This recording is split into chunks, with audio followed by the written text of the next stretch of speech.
혼자 있을 때 더 편안한 사람들이 있습니다. 남들은 못 느끼는 것을 유독 깊게 느끼고 보이지 않는 흐름을 먼저 알아차리는 사람들.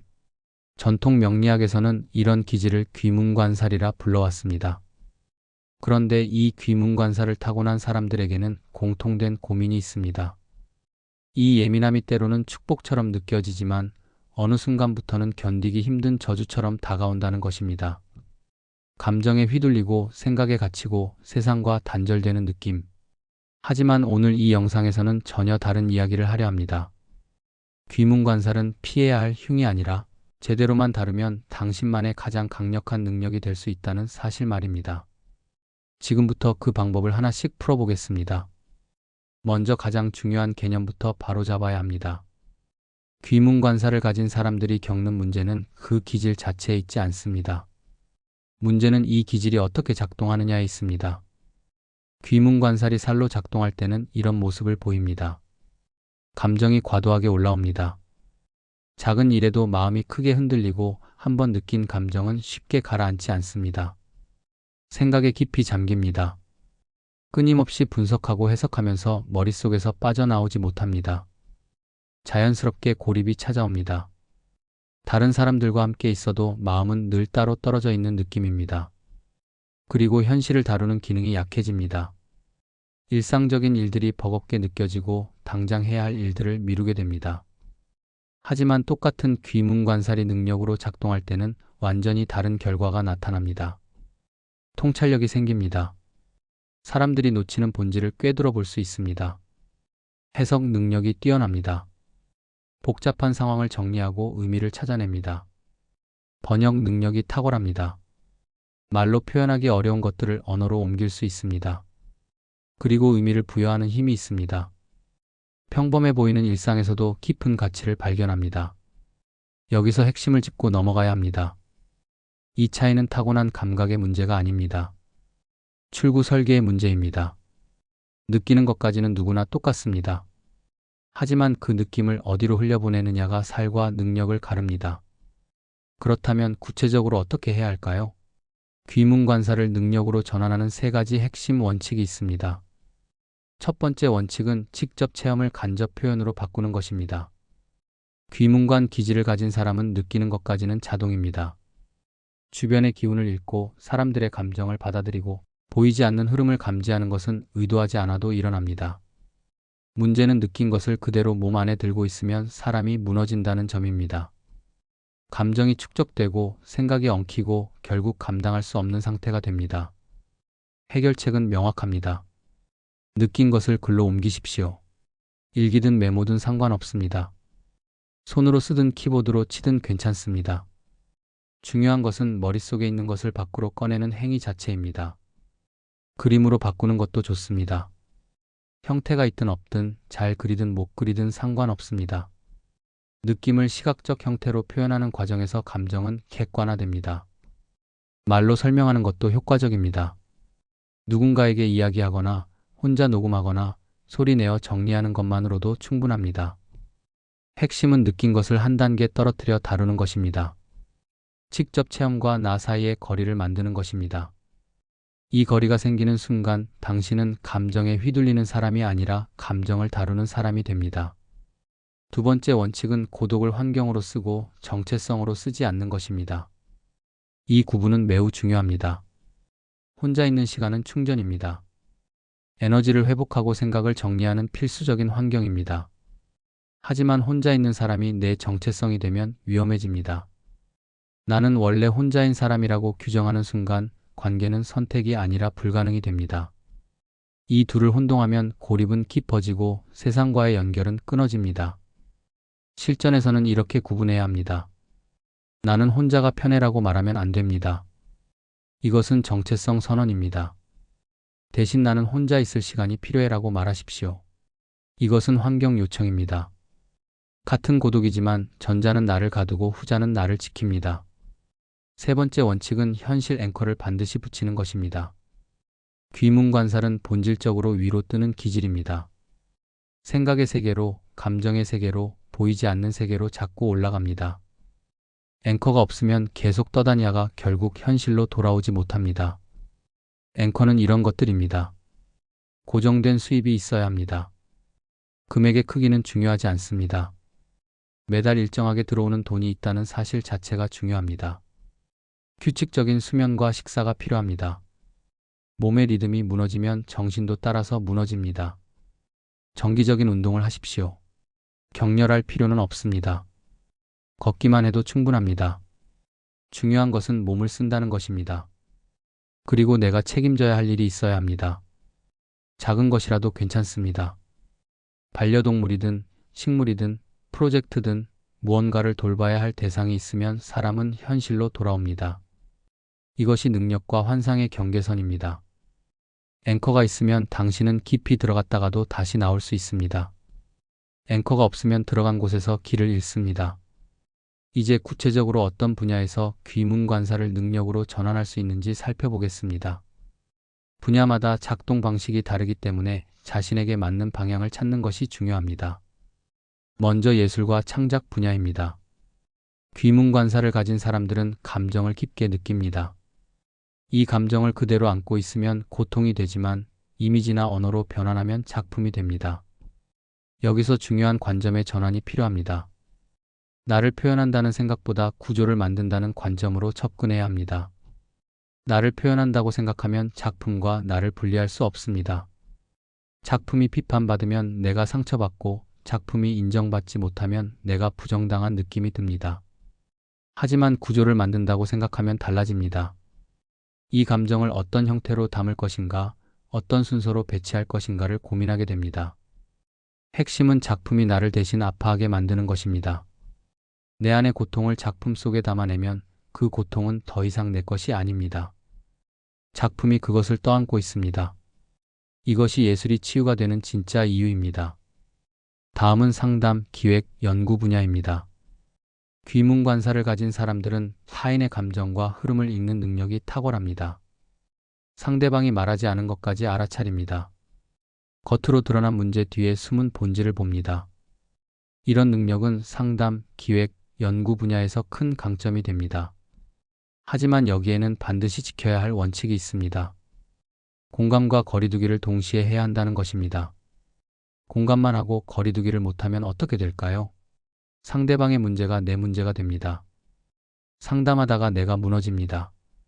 기획하다가 내가 지칩니다. 연구하다가 내가 빠져듭니다. 반대로 거리두기만 하고 공감을 못하면 냉정한 관찰자가 됩니다. 통찰은 있지만 온기가 없습니다. 최고의 성능은 둘 사이의 균형에서 나옵니다. 깊이 공감하되 책임지지 않는 것입니다. 상대방의 고통을 이해하되 그것을 해결할 의무는 나에게 없다는 것을 명확히 하는 것입니다. 이 경계선이 분명할 때 귀문관살은 최고의 전문 능력이 됩니다. 마지막으로 수행, 명상, 영성 분야입니다.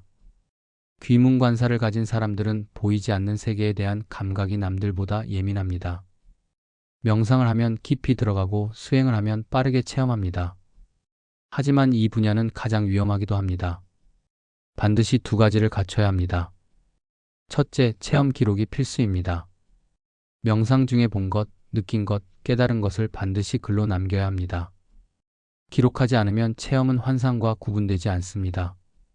오늘 느낀 것과 한 달 전 느낀 것이 뒤섞이고 실제 체험과 상상의 경계가 흐려집니다. 기록은 체험을 객관화합니다. 둘째, 지도자나 프레임이 없으면 위험합니다. 혼자서 깊은 세계로 들어가면 돌아오는 길을 잃을 수 있습니다.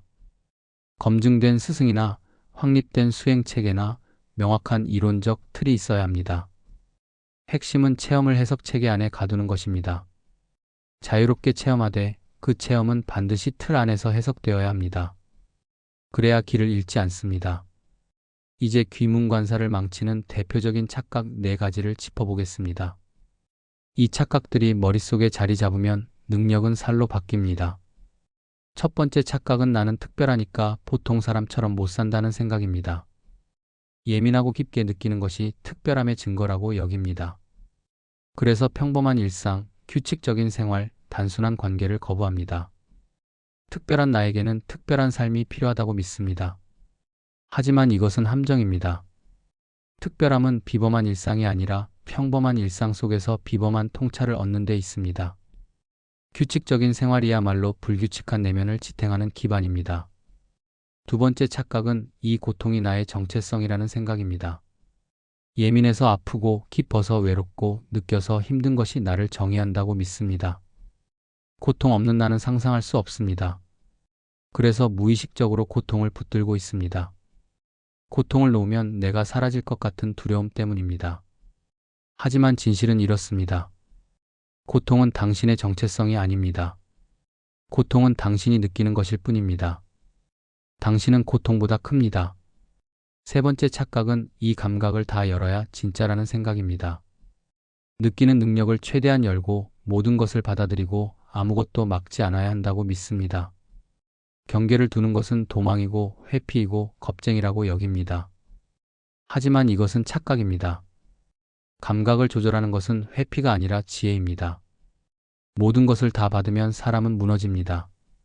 선택적으로 받아들이고 필요한 것만 남기고 나머지는 흘려보내는 능력이야말로 진정한 성숙입니다. 네 번째 착각은 이해 못하는 세상이 문제라는 생각입니다.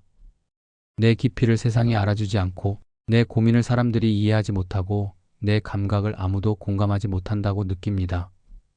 그래서 세상을 원망하고 사람들을 탓합니다. 하지만 이것은 책임 회피입니다. 세상이 나를 이해하지 못하는 것이 아닙니다. 내가 세상에 번역해주지 않은 것입니다.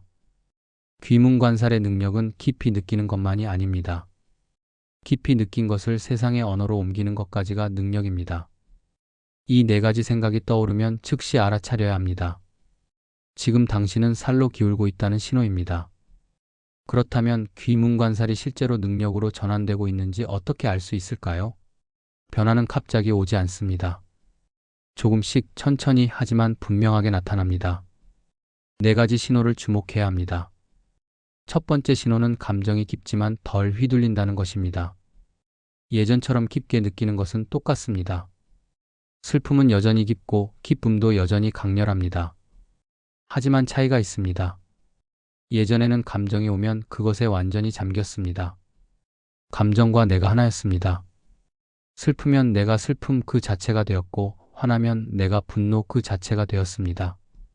하지만 능력화가 진행되면 달라집니다.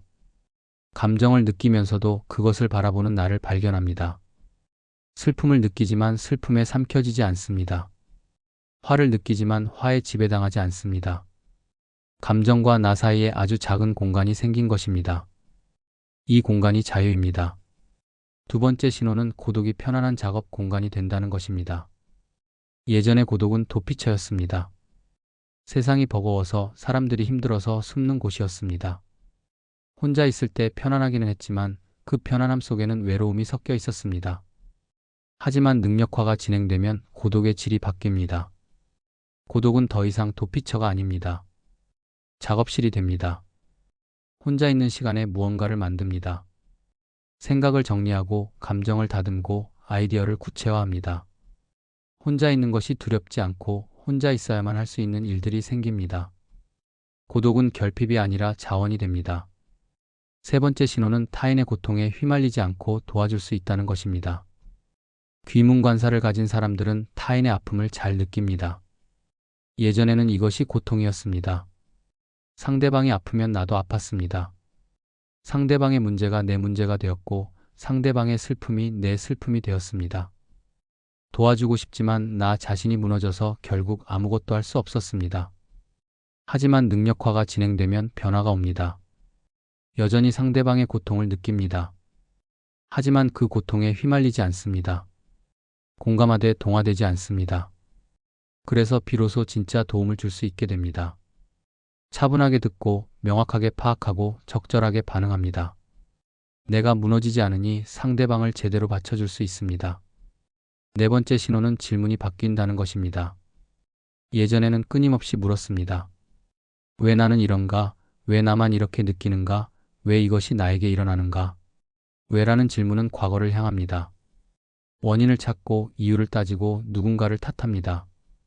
하지만 능력화가 진행되면 질문이 달라집니다. 어떻게 쓸까로 바뀝니다.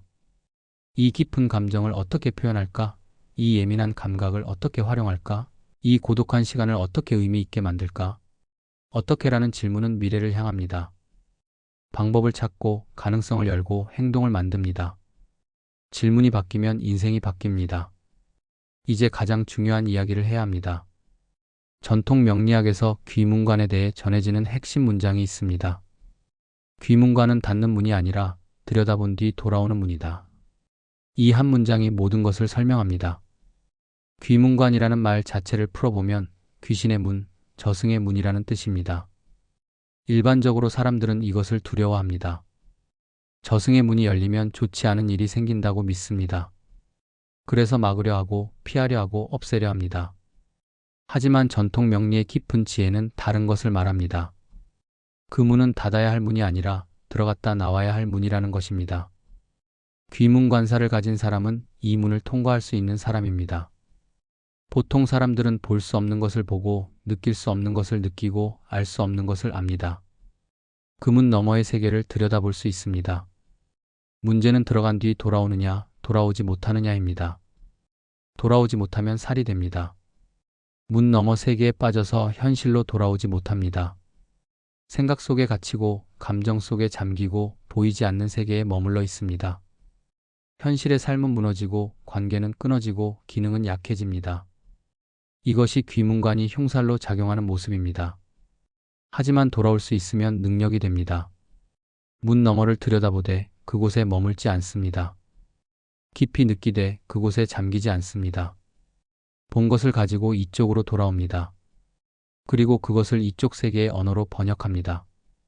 이것이 통찰이고 창작이고 치유입니다. 문을 오가는 능력, 이것이 귀문관살의 본질입니다. 이제 가장 실용적인 이야기를 하겠습니다. 귀문관살을 능력으로 쓰기 위한 현실적인 하루 관리 방법입니다. 복잡한 의식이나 신비로운 수행법이 아닙니다. 일상 속에서 실천할 수 있는 구체적인 루틴입니다. 아침은 몸을 먼저 움직여야 합니다. 귀문관사를 가진 사람들의 가장 큰 함정은 생각이 몸보다 빠르다는 것입니다. 눈을 뜨자마자 생각이 시작됩니다. 오늘 할 일, 어제의 대화, 앞으로의 걱정들이 머릿속을 채웁니다. 이 상태로 하루를 시작하면 이미 에너지의 절반을 잃습니다. 그래서 생각보다 몸을 먼저 깨워야 합니다. 일어나자마자 창문을 열고 신선한 공기를 마시십시오. 가볍게 스트레칭을 하십시오. 팔을 뻗고 허리를 돌리고 다리를 움직이십시오. 시간이 있다면 10분이라도 걸으십시오. 집 근처를 한 바퀴 도는 것만으로도 충분합니다. 중요한 것은 몸이 먼저 깨어나게 만드는 것입니다. 몸이 깨어나면 생각은 자연스럽게 정돈됩니다. 아침 루틴에서 핸드폰을 보는 것은 최대한 미루십시오. 타인의 에너지를 받아들이기 전에 내 에너지부터 세워야 합니다. 낮 시간은 현실 업무에 집중해야 합니다.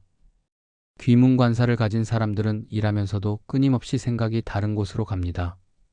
업무를 하다가도 철학적 질문이 떠오르고 회의 중에도 존재에 대한 고민이 시작됩니다. 이것을 완전히 막을 수는 없습니다. 하지만 낮 시간만큼은 의도적으로 현실에 집중해야 합니다. 구체적인 방법이 있습니다. 시간을 쪼개서 일하십시오. 50분 집중하고 10분 쉬는 방식입니다. 집중할 때는 오로지 눈앞의 일만 하십시오. 손으로 하는 일, 눈으로 보는 일, 말로 하는 일에 온전히 머무르십시오. 쉬는 시간에 잠깐 떠오르는 생각들을 메모해두고 다시 업무로 돌아오십시오. 낮 시간의 현실 집중이 밤 시간의 깊은 사색을 가능하게 합니다. 낮에 현실을 제대로 다루지 못하면 밤의 사색은 불안으로 변합니다. 밤 시간은 감정과 사고를 배출하는 시간입니다. 하루 동안 쌓인 것들을 풀어내야 합니다. 가장 효과적인 방법은 글쓰기입니다. 일기를 쓰든 메모를 하든 형식은 중요하지 않습니다. 오늘 느낀 감정, 떠오른 생각, 마음에 걸린 일들을 글로 옮기십시오. 잘 쓸 필요가 없습니다. 문장이 매끄럽지 않아도 괜찮습니다. 중요한 것은 머릿속에 있는 것을 밖으로 꺼내는 행위 자체입니다. 글쓰기가 어렵다면 녹음을 하십시오. 혼자 있을 때 오늘 하루를 소리내어 정리하십시오. 누군가에게 말하듯이 자신에게 이야기하십시오. 목소리로 표현하는 것만으로도 감정은 정리됩니다. 그림을 그리는 것도 좋습니다. 형태가 있든 없든 색을 칠하는 것만으로도 내면은 비워집니다. 중요한 것은 밤에 배출하지 않으면 다음날 아침에 그것이 쌓여 있다는 사실입니다. 그리고 일주일에 한 번은 완전히 혼자 있는 시간을 의도적으로 만들어야 합니다. 우연히 혼자가 되는 것이 아니라 계획적으로 혼자 있는 시간을 배치하는 것입니다. 이 시간에는 아무도 만나지 않고 연락도 받지 않고 온전히 나만의 시간을 보냅니다. 책을 읽거나 산책을 하거나 명상을 하거나 그냥 멍하니 있어도 좋습니다. 이 시간이 있으면 나머지 6일 동안 사람들과 함께 있을 힘이 생깁니다. 여기서 강조하고 싶은 것이 있습니다. 이 모든 루틴에 무속적이거나 신비적인 의식은 필요하지 않습니다. 특별한 주문을 외울 필요도 없고 복잡한 의례를 행할 필요도 없습니다. 귀문관사를 다루는 가장 강력한 방법은 생활 설계입니다. 규칙적인 리듬, 명확한 경계, 의도적인 배출, 이것이 가장 강력한 부적입니다. 이제 모든 이야기를 마무리하겠습니다. 오늘 나눈 내용을 한 문장으로 정리하면 이렇습니다. 귀문관살은 깊게 느끼는 재능입니다. 그 깊이를 세상으로 번역할 줄 알면 그것은 더 이상 살이 아닙니다. 당신이 느끼는 그 예민함, 그 섬세함, 그 깊이는 저주가 아닙니다. 제대로 다루는 법만 알면 그것은 당신만이 가진 가장 강력한 능력이 됩니다. 문 너머를 들여다보되 반드시 돌아오십시오. 깊이 느끼되 그것을 표현하십시오. 혼자 있되 고립되지 마십시오. 현실의 앵커를 잡고 하루의 리듬을 지키십시오. 그러면 귀문관은 당신을 무너뜨리는 것이 아니라 당신을 완성하는 힘이 될 것입니다. 오늘은 여기까지입니다. 시청해주셔서 감사합니다. 구독, 좋아요, 알림 설정은 큰 힘이 됩니다.